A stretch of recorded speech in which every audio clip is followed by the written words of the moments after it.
Good morning. Is this Violet's mother? Yes, she's here. May I ask who's calling? Oh, hello. I'm the new homeroom teacher for Violet's class. I'll be taking care of her class from now on since the former teacher will be going on maternity leave, starting tomorrow. Oh, hello. Yeah, I heard about this news a few days ago, but I didn't expect Susan to leave so soon. Nevertheless, welcome. I hope you'll be able to help and take care of Violet. Thank you. It's my duty. Actually, I wanted to talk to you today because I would like to invite you to a meeting with the other parents and me. This way I can better understand the children's personalities and talents in order to find the best way to teach each child. Oh, I'm more than willing to attend. You seem very enthusiastic and dedicated to your job. That's right. Becoming a teacher has been my lifelong dream. I studied and worked extremely hard to achieve this, so I'm very excited now as this is my first class as a homeroom teacher. That's wonderful to hear! Your passion and dedication would undoubtedly make a positive impact on the children's education. I'm grateful that Violet will have such an enthusiastic teacher. Thanks for your kind words. Count me in for the meeting. Just let me know the details and I'll be there to support you and learn more about how we can contribute to the children's education. Thank you for reaching out and welcome again. That's fantastic. I'll share the meeting details with you soon. I appreciate your warm welcome and enthusiasm. See you soon at the meeting. Wow, it's such a small world. I can't believe it's been 10 years since we last saw each other. You have no idea how sad I was when I heard you transferred schools. Why do you keep running away like a scared mouse, just like you did 10 years ago? What more do you want from me? I don't want to bring up the past again. I've tried to forgive you, so it's best if you don't mess with me. Forgive me? Are you kidding? I didn't do anything to you. We used to be best friends. If anyone needs to beg for forgiveness, it's you for moving away and taking the joy from my everyday school life. Best friends? You were a bully. You ruined my life. Ugh, come on, don't be such a drama queen. Haven't you always wanted to be the most popular girl in school? I was just trying to help you. But don't be so hard on me. Those games were really fun.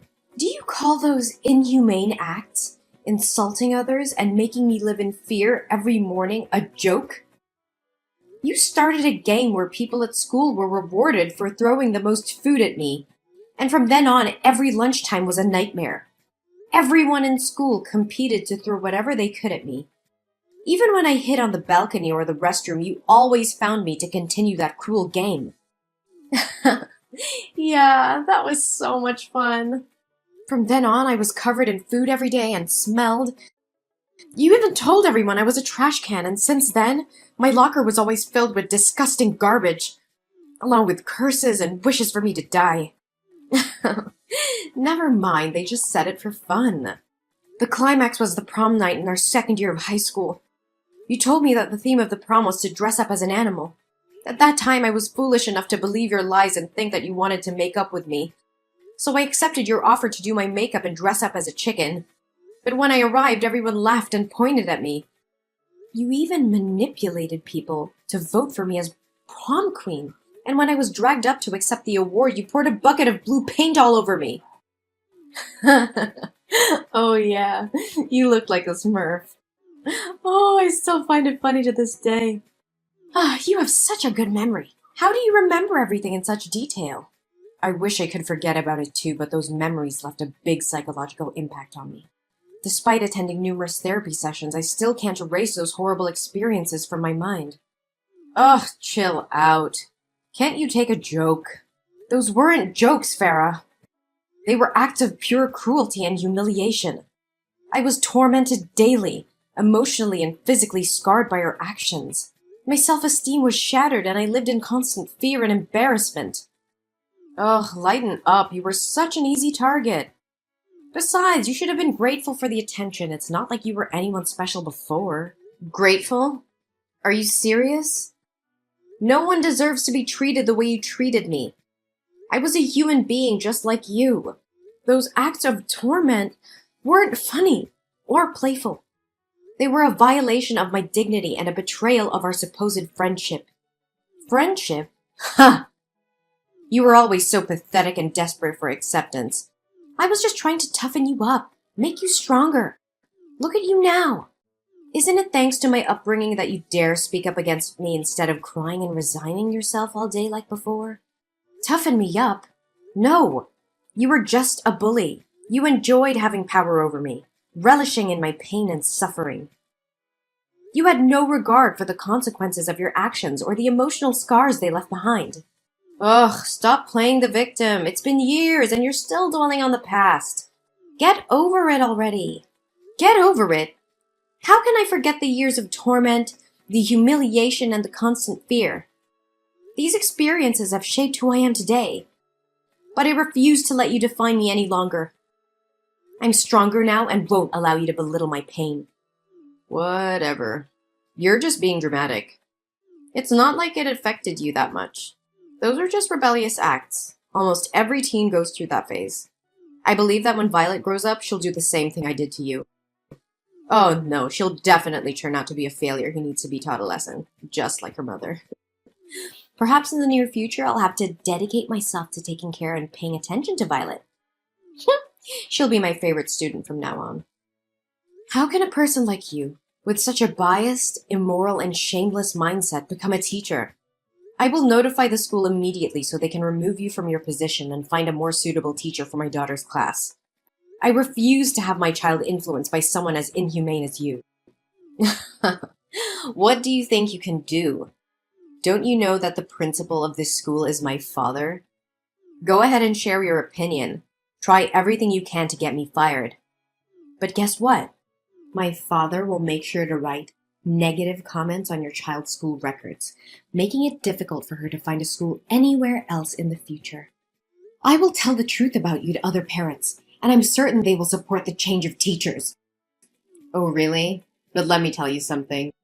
The process of making complaints and getting things done can take months, even years, for the council to consider your opinion. So what do you think your daughter will go through during that time? Let me enlighten you. Elementary school kids can be even more manipulative than high school kids. You underestimate my determination to protect my child. I will not let your influence continue to poison the school environment. I will gather evidence, reach out to other parents, and together we will fight for a safe and nurturing educational environment for our children. Go ahead and do your worst. But remember, I have my ways of protecting myself and ensuring that my position remains secure. You can't defeat me. We'll see about that, Farah. I won't back down. The truth will prevail, and your reign of cruelty will come to an end. You may have power within the school, but I believe in justice, and will fight for it until the end. So inspirational and touching. We'll see who comes out on top, Ella. Just remember, I always have a trick up my sleeve.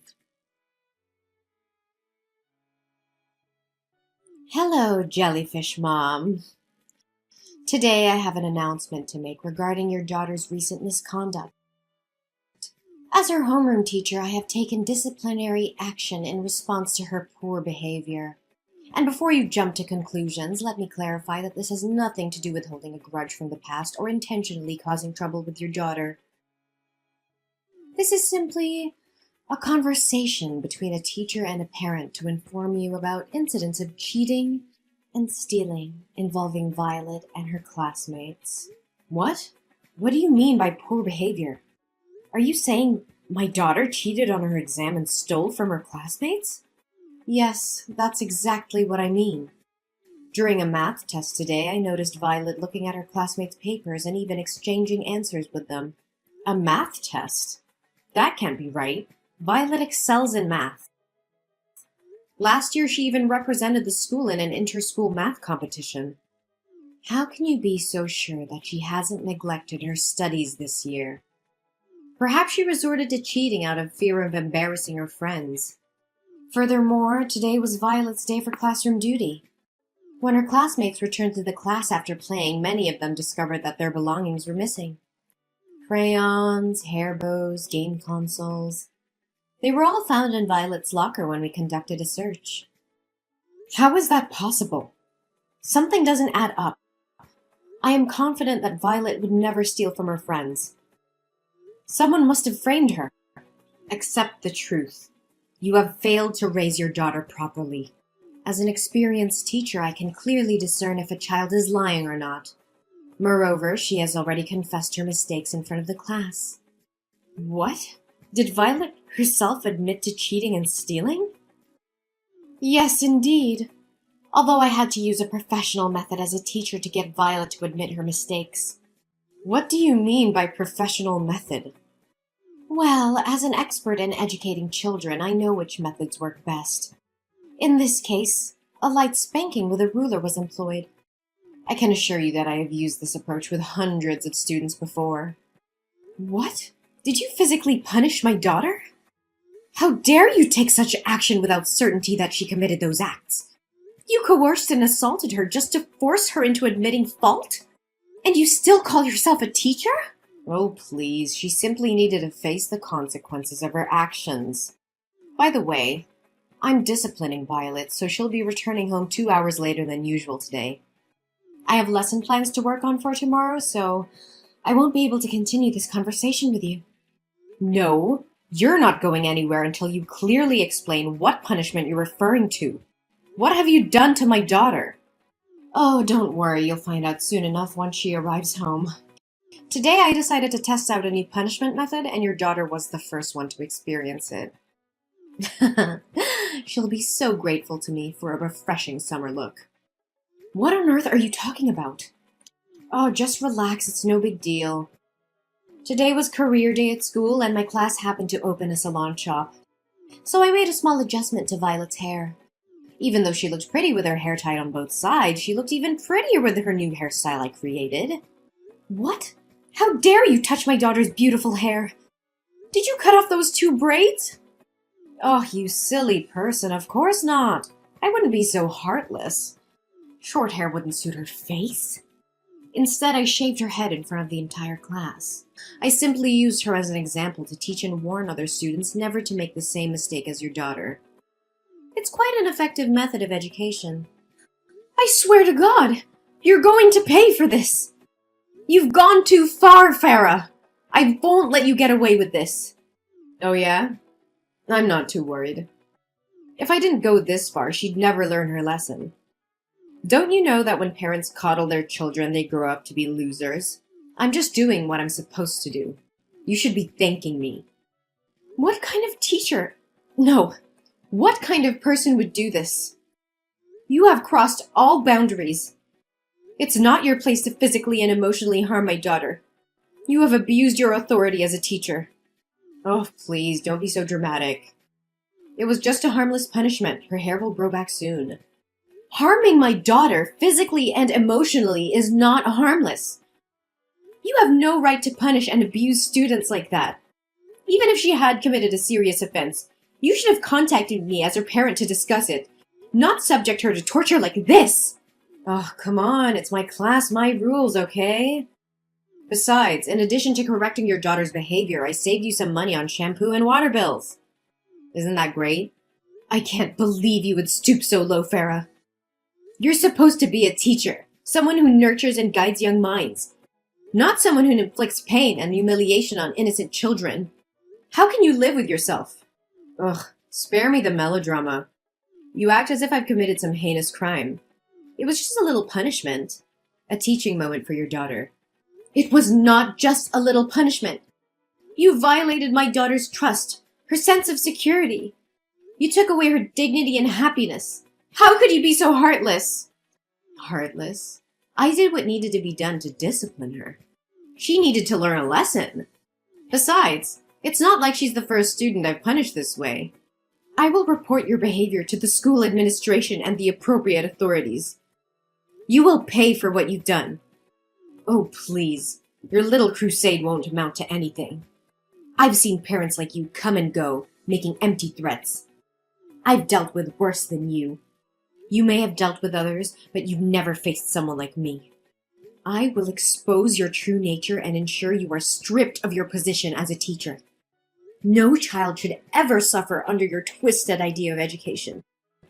You're delusional if you think you can bring me down. Your daughter will be the one to pay for your foolish defiance. That doesn't make it right! You have no right to play with my daughter's emotions and physically alter her appearance without consent.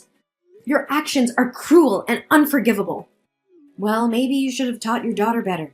Maybe if she had behaved, you wouldn't have ended up like this.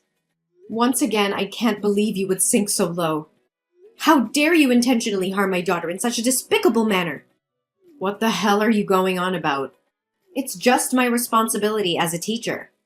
Oh, so it was your responsibility to fabricate a cheat sheet, then purposefully approach my daughter's desk during the math test, dropping it near her feet and pretending it was innocent? Did that answer magically appear in her pocket too? And let's not forget your responsibility to rummage through other students' belongings, hide their items in my daughter's locker, and play innocent while they search for their possessions. You're truly cunning and conniving. What in the world are you trying to imply? Are you making up stories to protect your daughter and shift the blame onto me? The other students in the class will back me up. Oh, you think so? Well, I happen to have video evidence of your malicious actions towards my daughter. Video? What video are you blabbering about? Maybe Susan forgot to mention that there are security cameras installed in the classroom, ensuring parents have complete oversight of their children's safety and the quality of education. Today, those cameras captured everything. What? Security cameras? How is this possible? Why was I never informed? These cameras were installed due to the alarming rise in school security incidents. To protect their child, parents in our class contributed funds for their installation. We all have access to monitor our children whenever we wish. And guess what? This time it worked flawlessly, safeguarding my daughter's dignity. I couldn't check the footage right away since I was on a plane. By the way, I visited your previous school, the one where you were fired, to uncover the truth. No, it can't be true. God, I despise even uttering your name. Did you know you don't even have an education degree or teaching certification? They informed me that you were terminated because they discovered your secret and your extreme misconduct towards the students. So what? What can you possibly do? Even if you brandish that absurd evidence to intimidate me, I won't be afraid. My father will do whatever it takes to keep this under wraps. I won't bother reporting this to the school administration. But mark my words, I will use this incontrovertible evidence to write a scathing expose about you, shedding light on the rampant child abuse and the dangerous presence of uncertified teachers such as yourself. You think writing for a newspaper will make a difference? Huh, that's a pathetic joke. Do you honestly believe any journalist will pay attention to your fanciful tale? Well, I can't speak for all journalists, but I will. And not just any journalist. I am the chief editor of the New York Times education column. Prepare to face the consequences of your actions. Ugh, please, you're just bluffing. You really think I won't follow through with my words, don't you? You underestimate my determination to protect my daughter and ensure justice is served. I have evidence that will expose your misconduct and abuse of authority. The world will know what kind of teacher you truly are. Evidence or not, no one will care about your little vendetta. You're just a desperate parent trying to make a scene. You may think so, but you're gravely mistaken. I've contacted the local news outlets and they're interested in investigating this matter further. They understand the importance of protecting students from abusive educators like you. Local news? That's all you could manage? They won't have the reach or influence to make a significant impact. That's not all.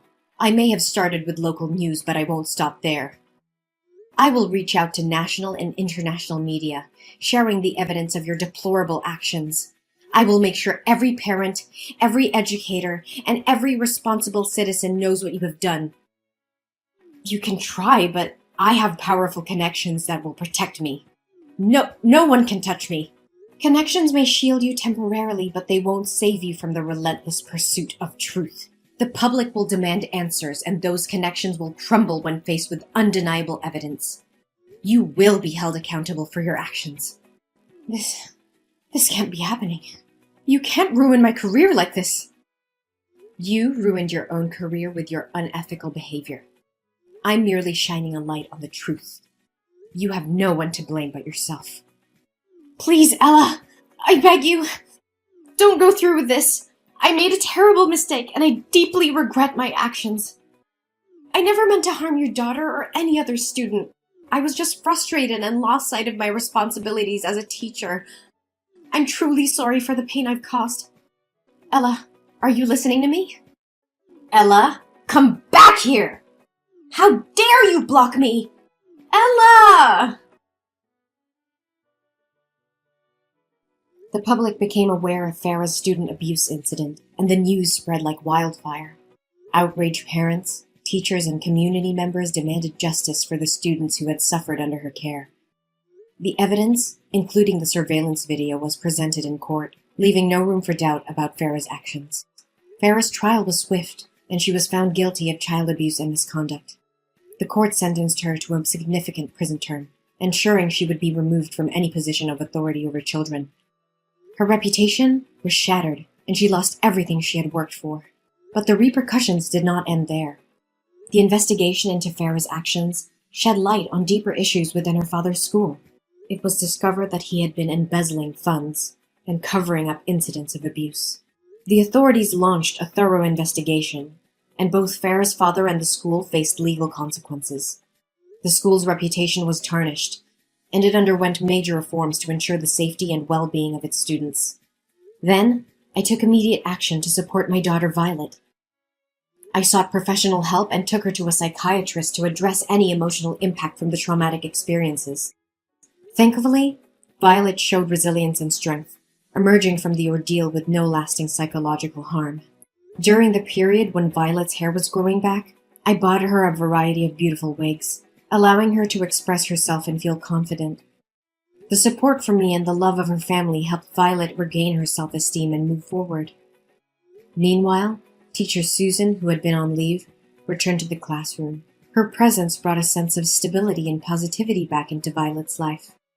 With a nurturing and supportive teacher, Violet thrived academically and emotionally, embracing her love for learning and her classmates.